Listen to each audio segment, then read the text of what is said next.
तो सबसे पहली जो चीज़ है वो है एक्सरसाइज 2.1 और 2.1 में मैंने क्वेश्चन नंबर 1 लिखा है, उसमें आपने फाइंड करना है डिस्क्रिमिनेंट। तो मैं इस टॉपिक की बहुत डिटेल में नहीं जाऊंगा। आपको सबसे पहले तो मैं तमाम वो स्टूडेंट जो यूनिट नंबर 2 के जिनको शॉर्ट क्वेश्चन मुश्किल लगते हैं वो इजीली क्वेश्चन नंबर 1 और 2 कर सकते हैं 2.1 का, और उनको ये करना चाहिए। ठीक है, तो ये क्वेश्चन सब स्टूडेंट्स ने करना है, चाहे उनके अगर जिन स्टूडेंट्स की 9th में मैथ में अगर कोई सप्ली है, कोई प्रॉब्लम है, जिनकी मैथ अच्छी तैयार नहीं और चैप्टर 2 स्टूडेंट्स को बहुत मुश्किल लगता है, तो उसमें अगर आप उसके, क्योंकि बोर्ड में इस यूनिट के 4 शॉर्ट आने हैं तो इसकी वेटेज बहुत ज़्यादा है, तो आप इसके कौन सी एक्सरसाइजेस करें और कौन से क्वेश्चंस को अटैम्प्ट करें कि 4 में से मैक्सिमम 3 शॉर्ट तो आप अटैम्प्ट कर ही सकते हैं तमाम स्टूडेंट्स। तो चलें आइए क्वेश्चन शुरू करते हैं। एक्सरसाइज 2.1 शॉर्ट क्वेश्चन नंबर 1 और 2 हैं 2.1 में, ये शॉर्ट क्वेश्चन में इंक्लूड है। तो सबसे पहले क्वेश्चन नंबर 1 करते हैं, उसका पहला पार्ट है फाइंड डिस्क्रिमिनेंट। तो डिस्क्रिमिनेंट फाइंड करने के लिए जैसे कि यूनिट 1 जिन जिन स्टूडेंट्स ने किया होगा आप सबको पता है कि ये क्वाड्रेटिक इक्वेशन है और ऑलरेडी स्टैंडर्ड फॉर्म में है, इसका डिस्क्रिमिनेंट फाइंड करना है। तो सबसे पहले आप इधर सोल्यूशन में क्वेश्चन को आपने रीराइट करना है। सोल्यूशन का स्पेलिंग कंप्लीट लिखिएगा। ए की वैल्यू है 2, बी की वैल्यू निकाल लें यहाँ से -7 और सी की वैल्यू है 1। तो आपने डिस्क्रिमिनेंट फाइंड करना है। डिस्क्रिमिनेंट की शॉर्ट फॉर्म होती है डिस्क, और डिस्क फाइंड करने का जो फार्मूला है वो b² - 4ac। तो स्टूडेंट्स b की वैल्यू पुट करें -7 का स्क्वायर, c की वैल्यू क्या है 1, तो 49 -8 और ये आंसर आएगा 41। तो जितने भी स्टूडेंट्स हैं बड़ा इजी है, simple is that. Exercise 2.1 question number 1 में अगर आपने डिस्क्रिमिनेंट फाइंड करना है और आप अभी क्योंकि रिवीजन कर रहे हैं तो सिंपल इज़ दैट आपने यही करना है कि आप इक्वेशन लिखें, उसमें से a, b और c की वैल्यू निकालें।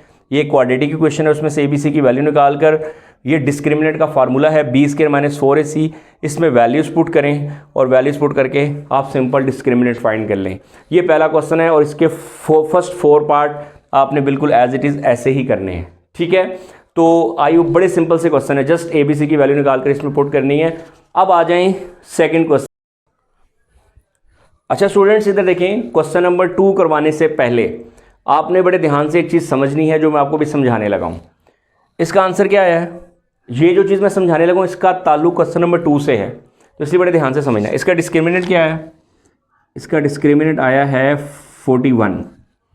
ठीक है, तो इधर देखें ज़रा गौर से। फॉर एग्जांपल आप किसी भी क्वेश्चन को सॉल्व करते हैं, उसका डिस्क्रिमिनेंट जैसे इसका 41 है, आप कोई और इक्वेशन सॉल्व करते हैं, उसका डिस्क्रिमिनेंट फाइंड करते हैं, उसका आंसर आ जाता है 25। सॉरी, इसके बाद आप कोई और इक्वेशन लेते हैं, उसको सॉल्व करते हैं, उसका डिस्क्रिमिनेंट फाइंड करते हैं, वो आंसर आ जाता है 0। इसके बाद आप डिस्क्रिमिनेंट फाइंड करते हैं और आपके पास नंबर आ जाता है, कोई नेगेटिव नंबर आ जाता है। ठीक है, ये 4 पॉसिबिलिटीज़ हैं डिस्क्रिमिनेंट आने की। कैसे 4 पॉसिबिलिटीज़ हैं ज़रा बारी बारी मैं एक्सप्लेन भी करता हूँ। फॉर एग्जांपल आपके पास एक इक्वेशन है, उसमें से आपने ABC की वैल्यू निकाली, डिस्क्रिमिनेंट फाइंड करना था, B, A और C में वैल्यू पुट करके आपने डिस्क्रिमिनेंट फाइंड किया। अब अगर डिस्क्रिमिनेंट आ रहा है 41, ठीक है, डिस्क्रिमिनेंट आ रहा है 25, डिस्क्रिमिनेंट आ रहा है 0 और डिस्क्रिमिनेंट आ रहा है -8, अगर इस तरह से आपके पास आंसर आ रहे हैं तो ज़रा इसको थोड़ा सा मैं एक्सप्लेन करता हूँ। 41 is greater than 0, is greater than 0, दोनों ग्रेटर देन 0 हैं। 41 भी ग्रेटर देन 0 है और 25 भी ग्रेटर देन 0 है, बट दोनों में एक डिफरेंस है, is not a perfect square, not a perfect square. ठीक है, is a perfect square, 25 is a perfect square. ये 2 चीज़ें अपने माइंड में रखनी है। अगर आपके पास अगर आप किसी भी इक्वेशन का डिस्क्रिमिनेंट फाइंड करते हैं और आंसर आपके पास एक ऐसा नंबर आ जाता है जिसका स्क्वायर रूट लेने से आंसर डेसिमल में आ रहा है, आप उसका स्क्वायर रूट लेके चेक कर लें। हो सकता है आपको बड़े नंबर्स का ना पता चले कि ये परफेक्ट स्क्वायर है या नहीं है। परफेक्ट स्क्वायर वो होते हैं जैसे 25 है, 16 है, 9 है, 4 है, 81 है, 64 है, 49 है, इन सब के स्क्वायर रूट अगर आप लेंगे तो ये परफेक्ट स्क्वायर है। और 25 परफेक्ट स्क्वायर है, 41 is not a perfect square. और अगर आप किसी भी इक्वेशन का डिस्क्रिमिनेंट फाइंड करते हैं और आंसर 0 आ जाता है, एक ये पॉसिबिलिटी है, और एक पॉसिबिलिटी है कि आंसर नेगेटिव नंबर आ जाए। नेगेटिव में आपने ये नहीं देखना कि वो परफेक्ट स्क्वायर है या नॉट अ परफेक्ट स्क्वायर, अगर उसके साथ माइनस आ जाए। तो ये 4 पॉसिबिलिटीज़ हैं डिस्क्रिमिनेंट, अगर आप किसी भी इक्वेशन का डिस्क्रिमिनेंट फाइंड करते हैं तो। एक्चुअली मैं टॉपिक आपको क्यों बता रहा हूँ, पहले क्वेश्चन में तो आपने डिस्क्रिमिनेंट फाइंड किया, क्वेश्चन खत्म हो गया। अगर आपके इन सब चीज़ों का ताल्लुक नेक्स्ट क्वेश्चन से है। अगर आपके पास डिस्क्रिमिनेंट एक ऐसा नंबर आ रहा है जो परफेक्ट स्क्वायर नहीं है, आपके पास आंसर आता है 41, 28, 27, 29, 19, 39, 38, इस तरह के नंबर आ रहे हैं, या और भी कह लें 207, 205, इस तरह के नंबर अगर आपके पास डिस्क्रिमिनेंट में आते हैं तो आप रूट्स की नेचर क्या लिखेंगे? देन रूट्स की नेचर होगी, आपने आंसर क्यों लिखना नीचे, roots are irrational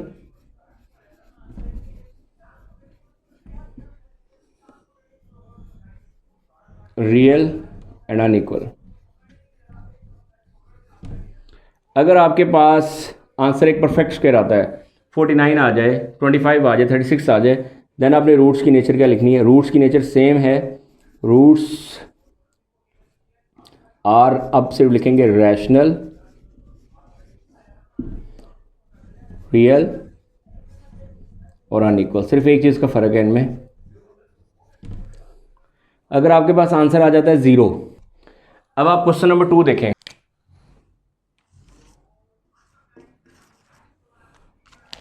question number 2, अब क्वेश्चन नंबर 2 को देखें तो क्वेश्चन नंबर 2 का पहला पार्ट है, क्वेश्चन नंबर 2 में लिखा हुआ find the nature of the roots, find nature of roots. ये अगर पेपर में इस क्वेश्चन में आगे भी लिखा हुआ है find the nature of the roots, और आगे लिखा हुआ है आल्सो वेरिफिकेशन भी करें, वेरीफाई भी करें। अगर वेरिफिकेशन वाली चीज़ वो कहता है पेपर में, जस्ट अगर पेपर में लिखता है find the nature of the roots, तो आपने क्या करना है वो मैं आपको बता देता हूँ। तो सबसे पहले जो पार्ट है वो है एक्स स्क्वायर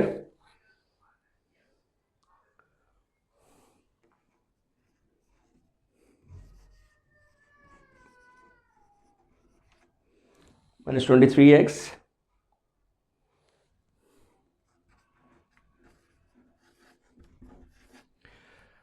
तो स्टूडेंट्स इधर देखें गौर से, अभी आपको मैंने ये जो चीज़ एक्सप्लेन की है कि आपके पास क्वेश्चन नंबर 2 के 4 पार्ट्स हैं, और आपने 4 के 4 पार्ट्स, ये वीडियो प्ले कर लीजिएगा अपने रजिस्टर ओपन करके, क्वेश्चन नंबर जो है सेकंड, उसमें जस्ट आपने सिर्फ इतना करना है find the nature of the roots, just आपने डिस्क्रिमिनेंट फाइंड करना है। तो सबसे पहले ज़रा इसका डिस्क्रिमिनेंट फाइंड करते हैं, यहाँ सोल्यूशन लिख लेते हैं जी। यहाँ से ए बी सी की वैल्यू निकाल लें, ए की वैल्यू है 1, बी की वैल्यू है -23 और सी की वैल्यू है 120। तो पहले इसका डिस्क्रिमिनेंट निकालते हैं, बी स्क्वायर -4ac। अब स्टूडेंट्स ये चीज़ उनके माइंड में हो गई कि पहले क्वेश्चन में तो डिस्क्रिमिनेंट फाइंड करने का कहा था, तो हमने डिस्क्रिमिनेंट फाइंड किया था, इस क्वेश्चन में तो कह रहा है nature, find the nature of the roots. तो आप लोग ये चीज़ अंडरस्टैंड कर लें सब स्टूडेंट्स कि बेटा एक्चुअली में जब आप डिस्क्रिमिनेंट निकालते हैं, नेचर ऑफ द रूट्स का मतलब होता है कि उस क्वाड्रेटिक इक्वेशन के जो रूट्स हैं उनकी नेचर बताएं विदाउट सॉल्विंग। एक्चुअली मैं उस डिटेल में नहीं जाना चाहता, सिंपल क्वेश्चन की तरफ रहना चाहता हूँ। वो क्या है कि find the nature of the roots. तो नेचर ऑफ द रूट्स, ये जो क्वाड्रेटिक इक्वेशन है इनके रूट्स की आपने नेचर बतानी है, तो इसके लिए जस्ट आपने इसका डिस्क्रिमिनेंट फाइंड करना है। तो डिस्क्रिमिनेंट इसलिए पहले क्वेश्चन में सब स्टूडेंट्स को पता है डिस्क्रिमिनेंट कैसे निकालते हैं। तो डिस्क्रिमिनेंट निकालने के बाद जैसे -23 इसका स्क्वायर -4ac 1, c कितना है 120, तो 23 का स्क्वायर 576 और माइनस से कितना आएगा 4, और ये आ जाएगा 480, सॉरी 5 ये आ रहा है 29, सॉरी। तो गौर से देखें, -23 का स्क्वायर 529, 4 इंटू 120 480, और अगर आप इसको सॉल्व करते हैं तो इसका आंसर आता है 49। 49 इज़ अ परफेक्ट स्क्वायर। अब आपके सामने नेचर ऑफ द रूट्स लिखी हुई हैं। अब आप गौर से देखें जो चीज़ मैंने आपको समझाई थी, आपके पास सिर्फ 4 केसेस हैं। डिस्क्रिमिनेंट, अगर आपके पास एक नंबर जिसका आप डिस्क्रिमिनेंट फाइंड करते हैं और आंसर एक ऐसा नंबर आ जाए जो परफेक्ट स्क्वायर ना हो, तो रूट्स की नेचर क्या होगी? Roots are irrational, real and unequal. अगर डिस्क्रिमिनेंट आ जाए 25, it's mean is a perfect square आ जाए, यानी परफेक्ट स्क्वायर पे तो बहुत से नंबर आते हैं, तो मैंने एग्जांपल के तौर पे 25 लिखा हुआ है। तो 25 इज़ अ परफेक्ट स्क्वायर, तो रूट्स की नेचर लिखेंगे रूट्स आर रैशनल, रियल और अनइक्वल। और अगर डिस्क्रिमिनेंट आ जाए 0, तो फिर आप रूट्स की नेचर क्या लिखेंगे? Roots are equal, rational. और अगर डिस्क्रिमिनेंट में आंसर आपके पास आ जाए कोई नेगेटिव नंबर आ जाए, चाहे वो परफेक्ट हो, चाहे वो परफेक्ट ना हो, सिर्फ नेगेटिव हो उसके साथ, तो रूट्स आर इमेजिनरी। तो एक्चुअली में जो क्वेश्चन नंबर 2 है उसमें कहा था find the nature of the roots. तो nature of the roots find करने के लिए आपने डिस्क्रिमिनेंट फाइंड करना है, और डिस्क्रिमिनेंट जब आप फाइंड करेंगे तो उसके आंसर को देखें। अगर ये अब आप गौर से मुझे बताएं इसकी कौन सी ऑप्शन है। आप इस रूट्स की नेचर क्या लिखेंगे? ये परफेक्ट स्क्वायर है, तो इसको इस तरह से मेंशन कर दें, discriminant is equal to 7 square, और ये आपके पास इस रूट्स की नेचर आपने ऐसे लिखनी है, roots are rational, real, roots are rational, real और अनइक्वल।